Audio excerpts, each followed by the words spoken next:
Jedna nezakonita dozvola i nova apoteka preko puta Doma zdravlja u Goraždu.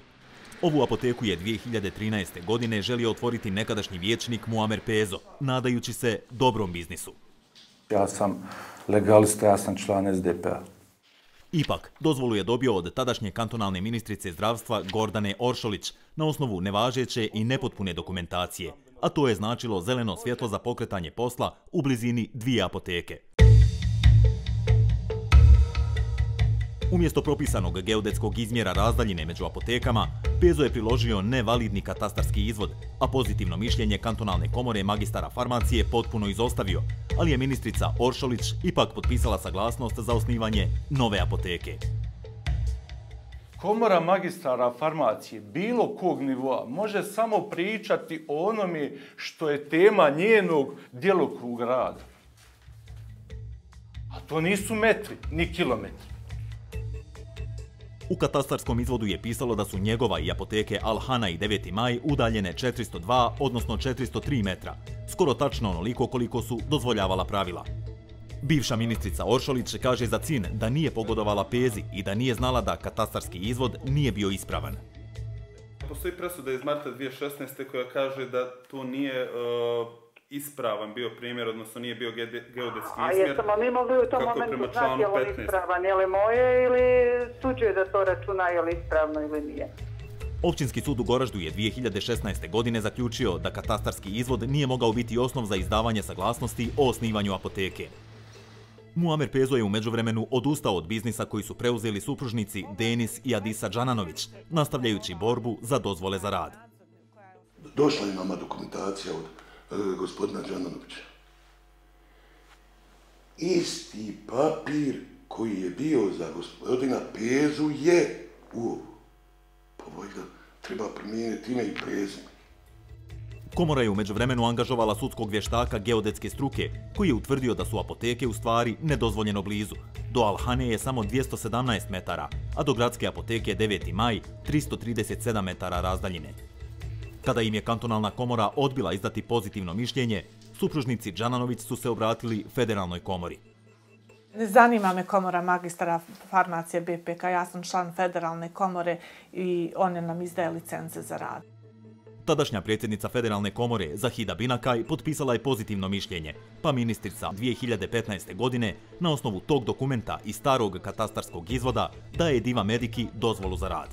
Novinari Cina su Binakaj predočili presudu Općinskog suda u Goraždu i nalaz vještaka geodezije. Ovaj dokument koji ste mi dali na uvid, on bi bio sasvim dovoljan, samo on, kao faktor eliminacije da se ne da saglasnost Diva Medici. Kantonalna komora se bezuspješno žalila Federalno ministarstvo zdravstva, navodeći da apoteka radi nezakonito, pa je rješenje potražila i na Vrhovnom sudu Federacije BiH. Sud je u septembru 2019. godine poništio rješenje o osnivanju Diva Medike i predmet vratio na ponovno rješavanje. Vrhovni sud Federacije je donio odluku koja je van pameti. Oni da su htjeli da urade pošteno, pošto je to bila pravosnažna odluka kantonalnog suda, drugostepena, oni su trebali samo da kažu, u najgorem slučaju da kažu ovo nije urađeno po zakonu, vratite na početak. A ne da uđu u meritum i da oni presude. Džananović vjeruje da institucije namjerno rade protiv njegove apoteke i da je bivši predsjednik kantonalne komore Agan Dolović, koji je istovremeno i vlasnik konkurentne apoteke Al-Hana, zloupotrijebio komoru zbog svog interesa. Niko ovo ne radi osim ljudi koji žele da zatvori konkurenciju. Ima tu zakon o privrednim društvima, zakon o zdravstvenoj zaštiti, apotekarski zakon pravilnik.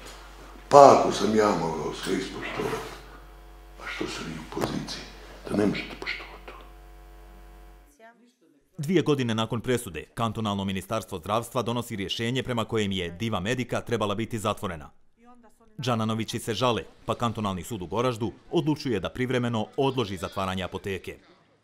Nije jednostavno kada donesete rješenje o zatvaranju apoteke gdje radi više osoba, međutim, mi smo dužni postupiti po zakonu, to je prioritet, bez obzira koliko bilo u pitanju radnih mjesta, zakon se mora poštovati.